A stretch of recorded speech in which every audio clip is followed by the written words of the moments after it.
Before we begin, I wanted to give a huge shout out to the folks at Amazon Music for partnering with us on this episode of the Inside Line F1 podcast. But more on this later. Right then, let's get right into today's episode.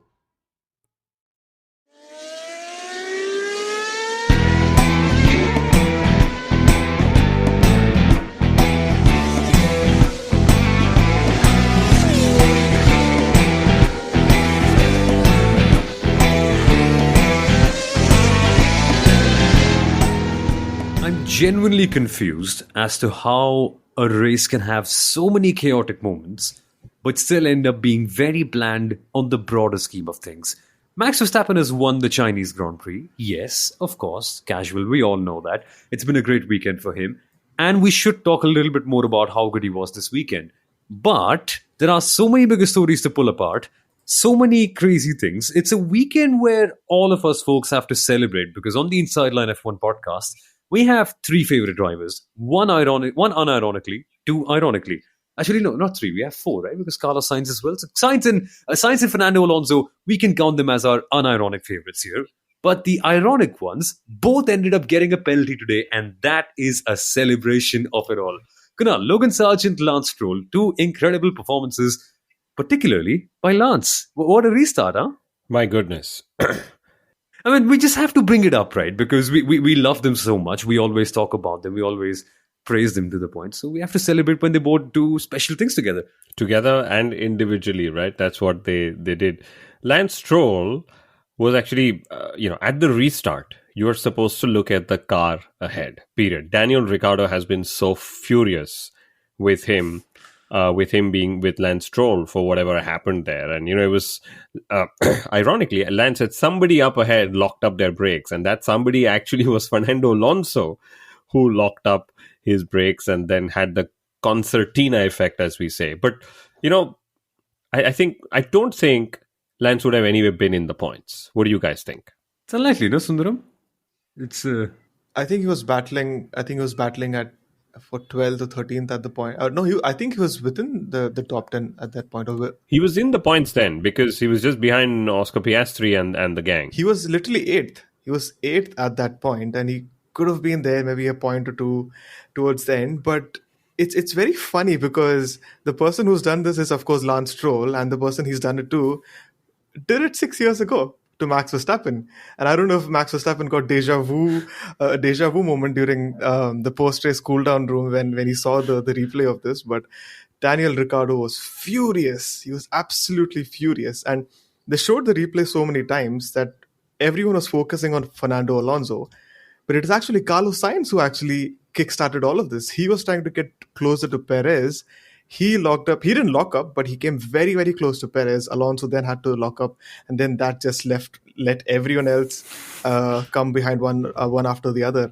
Very interesting, but unfortunately, it's Lance Stroll, the person who we've really been debating if he deserves a place in the sport, and it's not going to help him at all, this incident. But what a shot, huh? Ricardo getting skyrocketed up in the air, and then eventually what he said in the media cannot be repeated here. But let's just say you have to listen to that interview to understand more of it. But crazy 10-second penalty there. And I just really want to get rid of all the indisciplined driving before we talk about the strategy, because there was so much in the strategic side of things that is so interesting about this race. But how long is it, guys, before Kevin Magnussen gets torpedoed now out of the seat? Because that move on Yuki Tsunoda, and then eventually the kind of aggressive driving for God knows what position it was, Kunal. Is it someday? I mean, I imagine, right? If you're a Formula One driver and you come across Kevin Magnussen, it might be the most annoying thing in the world to do, because this guy will just... How do you even describe those sort of moves over there? Truth be told, Kevin Magnussen has been on the Inside Line F1 podcast. And guys, he just loves being on the inside. And then he gets so excited that he forgets and he ends up tapping people. He's done this to Alexander Albon before a couple of years ago. We clearly remember was Silverstone. And this is classic Kevin Magnussen, right? And it just so happens that, Nico Hulkenberg goes and scores a point, but Kevin Magnussen didn't. And all of this, actually, truth be told, the team debrief that I listened into said that, not the team debrief, sorry, the Kevin Magnussen post-race interview, he said, you just qualify out of position. And for the Haas not being in Q2 is out of position. and this is how your race actually unfolds. So that's literally what happened. But yeah, just amateurish stuff, by Kevin Magnussen, because he's been here for several times. He's not racing the first time, in Formula One, but he keeps making this very mistake each time. And I think even drivers in Formula 2 and Formula 3 sometimes don't end up making such silly mistakes, if that's the word. Yeah, it's a weird race, a race full of silly mistakes here and there. One also from our driver of the day, Fernando Alonso, one where he actually snapped off at the end and didn't control it. Sorry, I've just unanimously declared him to be the driver of the day. Do we all agree? Firstly, because we have so many options. There's Alonso, there's Norris, there is Hulkenberg, there is Sainz after recovering from a terrible crash as well. Who are you guys picking now? No. I think we should have a driver of the day and the driver of the Okay. weekend. Go for it. I would give it to Fernando Alonso for the driver of the weekend and the driver of the day. I know Lando Norris won it. I know you guys track it extremely well, which means probably a lot of our listeners also track these fan voted polls that come up. But Fernando Alonso through the entire weekend, Fernando Alonso through the entire Chinese Grand Prix was incredible. 42-year-old, people keep saying his age. They should keep saying his age, because what he did on track, what he did on the gravel and then on the track, again, was incredible. And just one clear stat which explains what Fernando is doing. In 4 out of the 5 races this season, Fernando Alonso has finished lower than he started, right? And why is this stat important? This stat is important because first, it proves that Fernando Alonso is taking a lot of risks in Q3 to get that Aston Martin to qualify out of position, right? In fact, he was out of position even at the start. He was P2 at the start. He even overtook Checo Perez at the start, right? The other reason why this stat is critical is because Fernando Alonso finishing lower than where he started proves that his Aston Martin doesn't actually have the pace to compete with compete at the position he ends up qualifying at. And I think that's been the story for Fernando ever since he made a return to Formula One. It was very uncharacteristic of him to put that Alpine in P2 in Canada a couple of years ago, and then kind of drop off in the race. And he's done that throughout last year as well. I mean, in fact, last year they had better race pace compared to this year, but that's the sort of stuff that he does in qualifying. He's managed to put those cars in places where it's not supposed to be, and then just drops behind during the race. He actually had the pair of softs that he had. I was wondering if he's going to actually put them on during the start, but then it was meaningless because he has Perez and Verstappen in front of him. He's not fighting them. What's the point of grabbing a place or two at the very start? But I think at the end also, I think that was quite debatable. Why did they put on the softs? I think we'll come to that. But for me, again, we'll come to that. But for me, like Kunal said, the driver of the weekend was Fernando. Completely impressive what he had done on track and off it. But my driver of the day, I think I'll go with Lando Norris. Very good drive. Not the best of starts yesterday, but I think he's managed to reclaim all of that and finish P2 ahead of Sergio Perez. So I think I'm going to go with Norris. But it's also interesting, right? Of course, Fernando for the entire weekend and for the kind of crazy stuff he's been doing. And you guys echoed my sentiments exactly in that regard. But with Lando Norris, it's interesting. And I know we're talking about the race here primarily, but it's just something that has to be brought up about how in those critical moments where you need a lot more from a driver, you tend to think of Lando Norris as being a driver who's just waiting rather, let's put it this way. We always look at Lando Norris as a driver who's destined for more, who's bound for bigger things and bound for race wins and championships. But when it all comes calling towards him, like that one critical qualifying lap, like, let's say, a good start in a sprint race, it all seems to unravel here and there somewhat. And this time, even though the sprint went awry, I like how he corrected it in the race. And even though, sure, it was a big benefit thanks to the virtual safety car and then the safety car, eventually, Kunal, we can say that it's still not there yet with him, is it? There's still that little bit of, I don't know what it is, because he never reveals it in the interviews, but maybe just that little bit more of last-minute composure, perhaps, that seems to be lacking or something? I, in fact, think he's got a lot of composure for, having been in this position for, 2 or 3 seasons now. knocking on the door. 2021 Russia, right? Yeah. That's the race we'll keep remembering till he actually wins something. But he's actually been very, very clear with what happened today, and in general what's happening with McLaren, because he's like, I know the trajectory we are on. I trust that. That's why I've signed long term, and you can actually see that, right? And one of the reasons why Lando Norris and both the McLarens, for that matter, were pretty strong. Oscar Piastri was carrying damage from Daniel Ricciardo and Lance Stroll's crash, right? Sorry. But one of the reasons why Lando Norris could actually manage P2 and do it over a single stop was because the track conditions were cooler. The wind direction, he said, was actually better wind direction for us. That's a very strange thing. But yeah, he overtook Fernando Alonso, so he gained track position, right? And McLaren's pace on that hard tire was what Ferrari was actually most surprised by. Sprint weekend, not a lot of running, especially on the hard. Ferrari got undone by the hard, but the McLaren came alive on that hard tire with Lando Norris. And like you said, the safety car VSC helped him convert his race into a one-stopper. I think it's payback for last weekend in Japan. I mean, last time both Ferraris had the number on Lando Norris. They pushed him out of the podium positions. Yeah. And this time Norris has just given a little bit of payback. But I think Norris has been quite good even throughout the weekend. Even his pole lap during sprint qualifying was actually very good. The first two sectors in especially, he was very, very good, and he still managed to put that pole lap by 1.621 seconds. The second biggest margin in the hybrid era after Nico Rosberg. So I think he's been very, very good throughout this weekend, and he's almost there. I think he's getting better, but yeah, he's sometimes still tends to bottle it at the very last moment. But I think he's managed to hold it together this time, and he's looking very good. And it doesn't help out that there's so much of infighting within Ferrari that we should come to in a second. But let's also talk a little bit more about the strategy and what exactly went there for Ferrari. Carlos Sainz actually initially just getting caught out by the timing of the safety car in the VSC. He just actually boxed, was it 4 or 5 odd laps before that? So eventually he couldn't make that pit stop. And Leclerc benefited a lot from that. And then eventually he also had that mistake earlier on Saturday that compromised him quite a fair bit.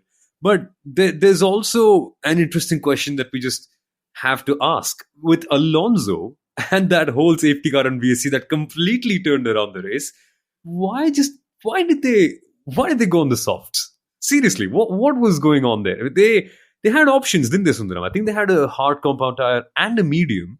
So did they, or what was the exact allocation? So they had one medium, one hard. Sorry, they had two mediums, one hard, and one soft for this race. So ideally what they should have been following was the medium, hard, medium. And they did not. They decided to plonk on a set of softs during the second VSC. It's a bit surprising for me because at the time, Alonso was fourth in the running. And at most, he would have probably finished fifth ahead of Russell, ahead of Piastri.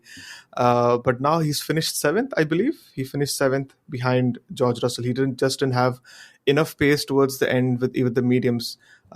He did manage to cover a lot of ground in the initial laps on that last set of mediums, but then even that kind of was not able to match Russell's time, and he just wasn't able to get past him. Little debatable, I would say. I think if he had just carried on with the hards and not moved to softs and then made a regulation move to mediums, I think he would have still finished fifth. I think he's finished one or two places further behind this time. I actually have a different view than that, because what happened is when the safety car came out, let's remember the safety car actually ruined a lot of people's races as well, Fernando Alonso included. He was at the hard tire was the key tire for the race. Okay. When the safety car came out, Fernando Alonso was in the middle of his hard tire stint, and that's it. That was it. So he wanted to see if he could use the safety car to try and do something different, right? Interestingly, Fernando Alonso actually jokingly said post-race was, maybe next time we just don't participate in the sprint race so we have extra tires for the Grand Prix, because his tire strategy was dictated by what Sundaram pointed out, that he had a limited number of tire options. Soft was one of those options. They just decided to bolt on that soft and see where it would have landed them up. I'm glad he did that, because he did all the late race overtaking. He was, lapping 2 to 3 seconds quicker than the others. I remember when George Russell and Carlos Sainz in, sixth and fifth respectively got radio messages from their engineers saying Fernando's taken the softs. He was at that time 11th when they got the messages and saying he might just come up very close to us by the end of the race. There's something else I picked up from the pit radio. The fact is that when Alonso was going to switch back to the mediums, I think how many laps was it? 12 laps or 13 laps from the end. Aston Martin actually asked Alonso, see, we have a set of new mediums and we have a set of old softs. What do you want to go with? Do you want to go with the old softs? He said, no. Give me the new mediums. I'm not going with the old softs. And he eventually went with the new medium. And that's what I'm trying to really understand, Kunal, because when you had a medium, obviously your middle stint, the hard one, the one on the hards has to be the longer one. So you have roughly 15-20 laps on the mediums. Why would they want to switch on to softs and then have a longer stint on the softs than he did on the hards? That's something which is really baffling to me. Yeah, and I think also the soft stint when he did them, he ran them under the safety car as well. Yeah, 8 right? laps. So that stint, even though he's done 20-odd laps, on the soft, because when you read the tire indicator, the soft, because it's 11 laps on the medium, 12 laps on the hard, and then 20 laps on the soft, right? And he ran a lot of that. So they were just trying to do something different. Again, goes back to the stat. They don't have the pace. They're fighting in positions much higher than the others. They said, can we try something else? Can we try something different? Fernando's always said the car is P7, P8, P9 position. Conveniently, he leaves out P10 because he assumes that's what Lance Stroll will take, right? But, Nicely done. But Lance Stroll doesn't want to take P10 either way. So that's just the reading of what their strategy was in my eyes, at least. And I'm glad it happened eventually, because entertainment in the end was only guaranteed by one Fernando Alonso. And even though it might be just a subjective point to talk about in the race, but we really missed that. I mean, the kind of passes that he made, the kind of battles that we saw eventually going side by side, wheel to wheel. And I was just thinking, okay, if he makes that pit stop, where will he cycle out? How far will he come back? I thought he'd finish somewhere around P11, P12. But kudos to him for finishing P7. That is a great performance in the end, where everyone was just dying with grip and just not having any. And I was watching the radio throughout all this time. So all the cars that were ahead of him, they gave the driver that instruction that Alonso is coming on with new set of mediums. He's super quick. He's doing a lap. He's doing a second quicker. Do not fight him. That's also the instruction they gave to Lewis Hamilton as well. Do not waste your tires on Fernando Alonso. Let him just pass. So they're also just letting him pass. They're also not really battling him, but he did an exceptional job on the set of mediums trying to come up to 7th. But after Alonso giving us that little dash towards the end, I have to go back to Kevin Magnussen and Lance Stroll's scrap. I think that was the best bit of racing that we saw in today's race. For, I think, just a bit over a lap, they were going at it corner after corner, and I absolutely loved that. That too for the last place in the standings. It was 16th or 17th place. 16th place, I would believe. But it's important we say that, because Stroll versus Magnussen for 16th place. For everyone who probably just tuned in at the end of the race, guys, please remember Max Verstappen was the one who won, not Zhou Guanyu, even though he got a bigger cheer from the crowds. Okay, lots of things to clarify. It was Max Verstappen who won, who's, by the way, won 50% of all the races since the last Chinese Grand Prix. Red Bull Racing's 100th pole position is what he got. Like we spoke in the preview, will it be Red Bull's 100th or Ferrari's 250th? It continues to be Red Bull. Also, the Chinese Grand Prix marshals actually were a bit out of practice. So please pardon them for not being able to recover Valtteri Bottas's car. What seemed like a routine recovery, at least I would believe so. Hit the neutral button and then the car would, they were trying to, of course, do it. I'm just making a joke out of it. It's been 5 years since Formula One last raced here, because that seemed a little out of whack, right? Suddenly there's a car stricken and then you need to, put a full safety car there. Of course, my daughter was excited because she loves to see the safety car rather than she loves to see the safety car on track. She thinks all the cars should go racing. They shouldn't wait in the pit lane. Yeah, first time in ages, I think we've seen that safety car out too. But weird that's that. I think in the last 4 out of 5 Chinese Grand Prix, we have the safety car come out. And eventually that changed the complexion of the race a lot. But Yeah, I particularly also then really want to bring up one thing that we need to talk about, that even though Lewis Hamilton was P18 in qualifying, he actually got points, guys. Can you believe it? Like for all the noise everyone made on social media, for everything that happened, it doesn't cover up for what actually ended up being a very terrible weekend. But he did get there in the end. And I'd love to know your perspective on the entire Mercedes weekend so far and what their issues seem to be. Because at this stage, even the press releases from Mercedes aren't quite coming out with that much fervor, saying, "Hey guys, we're sorry, sorry for the disappointment. Here's a letter so that we can please you," or something like that sort. It's all gone expected now. That's true. Where is that fan letter or letter to the fans, dear Mercedes, AMG, Petronas, Formula One team, whatever the name is? Are you guys disappointed we don't have a letter just yet? Anyone from Team LH listening in, please let us know if you are actually missing on that letter from Mercedes, because they actually did that last year. Now it's all about optimism. Now it's like, we've got the pace, the results don't show it, the correlation is where we have a challenge. But Lewis put it very bluntly. And he actually said two things very bluntly. First, he said, I was pretty slow. The battles I had were okay. Right. And then post race, he said on the radio, that setup change that I made was on me. I should have never made that setup change. The one, again, that went viral on social media, right? Because that's just the nature of what Mercedes is actually facing. Drivers and engineers are just trying different things to try and see if it actually helps them recover some of the pace. That's the truth with where I believe Mercedes and their problems lie. He actually went on to say that he is never doing that in his life ever again, making such a setup change, thinking that it's never gonna have any effect on how his car performs. He said, "Yeah, my bad, another tough day." And the team says, "Yeah, this is going to be one of those races that we don't remember." Surprising, but Hamilton had been complaining of the car and the tires since the very beginning. He did not like starting on the soft tires, and he was only relieved that he managed to get onto the mediums. But a good recovery drive, not the easiest of races for him, and probably very unfamiliar territory for Lewis Hamilton being at the back, but he's usually been at the back when he still has a much quicker car and he can get past them much easily. But I think he had his work was pretty much cut out. He had to do a lot of stuff today. And it's wait, Yeah, sorry, that was me. I spoke when it was on mute. But my favorite Lewis Hamilton stat was that Nico Hulkenberg, who scored points for the third time in 5 races for Haas, okay, finished just 2.5 seconds behind the Mercedes of Lewis Hamilton. And of course, Lewis Hamilton finished 20 seconds behind George Russell. Okay, that's just where Lewis Hamilton is. But hats off to Nico Hulkenberg. 3 times in 5 races, he scored points. And, with Lance Stroll, Nico Hulkenberg actually highlighted this. If the top 5 end up scoring points and having a regular race, the midfield runners actually have no scope, no chance, right? In all the 5 races this year, there has been at least one chance that's been given to outside of the top 5 teams to claim a spot in qualifying or in the races.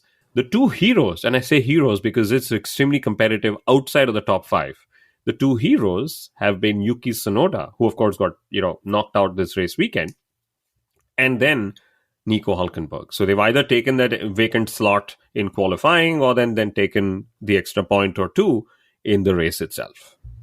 I think it's a perfect time to move on to a Nico Hulkenberg stat, because he's now matched the record for the most Grand Prix without a race win in Formula One. So he's equaled the record set by Andrea De Cesaris back in the 80s. 208 races without a single race win. One more. So if he doesn't win, what do we have next? We have Miami. So if he doesn't win the Miami Grand Prix, he is going to be the outright holder of that record. we need a pile-up like we saw at the restart in Miami, just so that we can counter that number and get the wrongs right at last. Come on, where is Lance Stroll when needed the most? Seriously. But Alpine is also a subject that we should talk about, guys, before we end up just snapping around the entire episode and talking about the entire race and how it went out. Because for once, we saw a difference in the numbers. Pierre Gasly did out-qualify Esteban Ocon, which was interesting to see. But generally, too, it was great to see the Alpines mixing up with the Williams. And Not sure if the upgrades are 100% there and if this is the car that they're going to be carrying forward all the way through, but it definitely is a step in the right direction. But still, Bruno Famin's comments about the drivers being happy isn't quite reflected in how the drivers look like in any of the videos Alpine have posted on their social media. I mean, they look tired, Kunal. It's like they've already had it all with this entire season and they just want to pack up and leave, even though this was quite a reassuring performance in that regard. Yeah, they had the best qualifying result of the season and then the best race result of the season as well. A couple of seconds away from the points finish for Esteban Ocon. I would say Ocon's car was the only car that had the upgrades, which is why Pierre Gasly at the end of the race told the team, if my car had the upgrades, maybe I would have been fighting up ahead as well. Ocon will get the upgrades in Miami. Alpine just chose to fast track the upgrades they could, so they could get just one set, and they went to Ocon's car. But all in all, Alpine will recover from this. So we should, anyone wanted to make fun of them should make fun of them right away because, they've had a bad start, but they seem like they are on a path to recovery. It could be a slow path. It is a steep path. Okay. But I'm pretty sure that it's going to happen. And will this be a reason why there's a bigger churn in the team? Most possibly it could be so. But, let's see what happens when both cars have the upgrades and further upgrades in Miami. And it's going to be a weekend where there is going to be a sprint as well. That's also going to be cool. But to end the episode, Sundaram, you have a particular stat that really could be very interesting to sum it up on. Wait, one sec. What's the number all about? So this is one stat I've been waiting for since a year to put out. And I'm finally able to do that now that Max Verstappen's won this race. So Red Bull in 2005 decided to join Formula One. And 20 years later, they are now the team with the most wins in Formula One, 117. And they've just eclipsed Mercedes. I'm sure they must have done it back in 2013, 2014. I mean, between the 4 years of Vettel over there. But yeah, they have the most wins in Formula One since their debut in 2005. Ferrari have 62, McLaren have 45, and Renault have 18. Just one fine day, Dietrich Mateschitz decides that I'm going to go into Formula One. Energy drinks company gets into Formula One and is one of the most successful in 2 decades. Yeah. Incredible, right? Same place where they got their first win as well. Yeah. Oh, same place where they got their first pole. interesting as well. bit. So they got the first pole here, and I don't know if you noticed it in the cool down room. Their overalls for this race has the design from 2009 on the caps and probably even on the overalls on the sides. They have the design from what they used in 2009, probably to celebrate that, commemorate that. But yes, it's a nice little touch. I noticed with the Checo cap, actually. I thought there's a new retro check the Checo collection. cap. Yeah. I'm like blind spotted by all these things. The only thing that stood out for me 2009 to 2020, 24, whatever, was Fernando Alonso was there back then. And he was there this weekend as well as a third driver on pole position or whatever, third driver in qualifying. There were two drivers. There were 2 drivers in 2004. Fernando Alonso and one Zhou Guanyu. Oh, well, wow. Yeah, that's true. Yeah. He was in the stands watching, dreaming, all of that. But did you guys also notice the wreath that they have as a trophy? Yeah, it's beautiful, honestly. I don't know if the drivers were supposed to wear them, because if it's a wreath, you're supposed to wear it. They were never but none of gonna them wear wore it. They were Never, no It chance. was- It was much smaller. And then, a couple of more. It was much smaller Yeah. for Lando Norris and Sergio Perez, so that would have been extremely funny if they wore that. Still possible for Max Verstappen, but they were never going to wear it. Yeah, Kunal, you were saying? Yeah, it's like a kiss activated trophy. I don't know if I've ever seen a driver kiss it and then the colors show up or whatever. But Fernando Alonso also has gone in, I think in 3 races, he's gone from 0 to 6 penalty points in 2024. He's halfway through to a race ban. Okay. I almost thought that after the sprint, when he spoke 2 words in Chinese, he might just get another penalty because it's Fernando Alonso. But can you imagine George Russell, when being told Fernando's going to get close, he's like, oh my God, Fernando is going to get close to me. Do I have to panic? Do I have to put all the steering wheel settings on my dash before he comes closer? Right? But the funniest moment for me was actually in the free practice. Checo Perez hit a bird on the back straight. Okay. And now his race engineer's name is Hugh Oh, God. Bird. So Checo went onto the radio and said, I hit a bird. Check everything is okay. And then his engineer said, yeah, checking. And then he said, Checo Perez said, it's your brother. Okay. But the strange thing is Checo Perez is always hitting something. I think in 2 or 3 out of these 5 races, he's hit something. It's either a tear off or now, in this case, Hugh Bird's brother, some bird that they found in China. But it would be strange if Hugh Bird had a brother in China or something. But okay, that's just me and my daddy jokes. Oh, goodness. But speaking of other funny things as well, we actually had a weird scenario where the top 3 had to park on the grid, but they actually had to go for the interviews and park for me inside. And Lando Norris wasn't even briefed about it, so he went in the pit lane, tried to reverse until he realized, does it even make sense for me to go outside now? I might as well put it inside anyway. And that's what he ended up doing. It's a weird little coordination. But Zhou Guan Yu had a parking spot on the grid. What do we think about this, guys? Genuinely, I quite like the sentiment. And it's nice that Formula One wants to bring the home heroes closer. But something in the back of my mind tells me, hey, son, regardless of whether you've done good or bad, you will always be a hero in my eyes. It's that kind of vibe around. If you get your home driver to be celebrated, even though they finish, I don't know, 14th or whatever it might be. I quite liked it because if you see China's coming back onto the calendar after 5 years and the stands were absolutely packed and they were cheering on Zhou Guan Yu through every single session. And they probably needed this.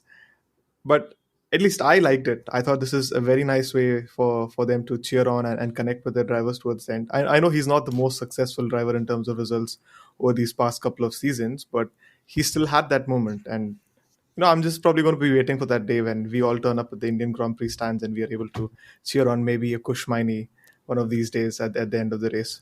I hope it's not similar to how Zhou Guan Yu had. He managed to get on the grid even though he didn't win the race, but I hope Kush is able to do that or finish on the podium, and then we're able to cheer him on. But I thought it was a nice little one. I have one more fun banter point. So we all noticed that this track was resurfaced. That's what the FIA, Pirelli, and the teams were told. When in real, it was painted. It was painted with something.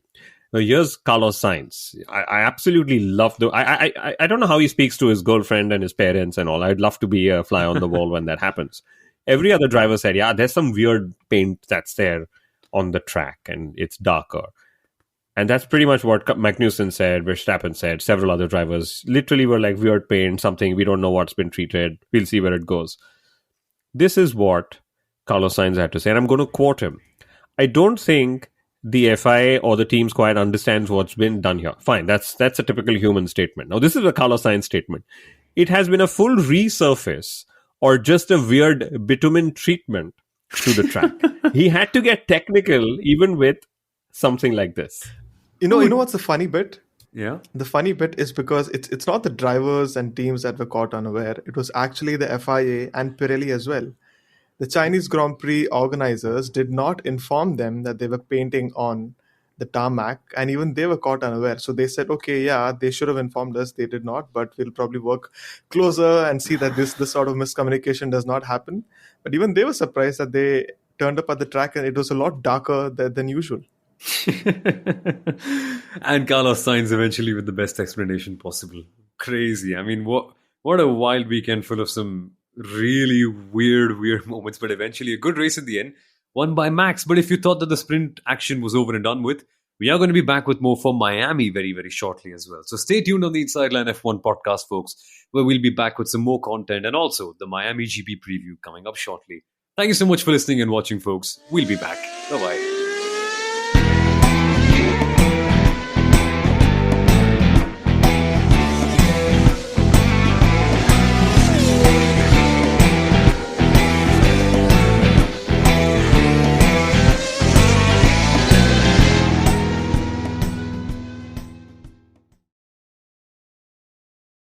Thank you so much for tuning in to this episode of the Inside Line F1 podcast.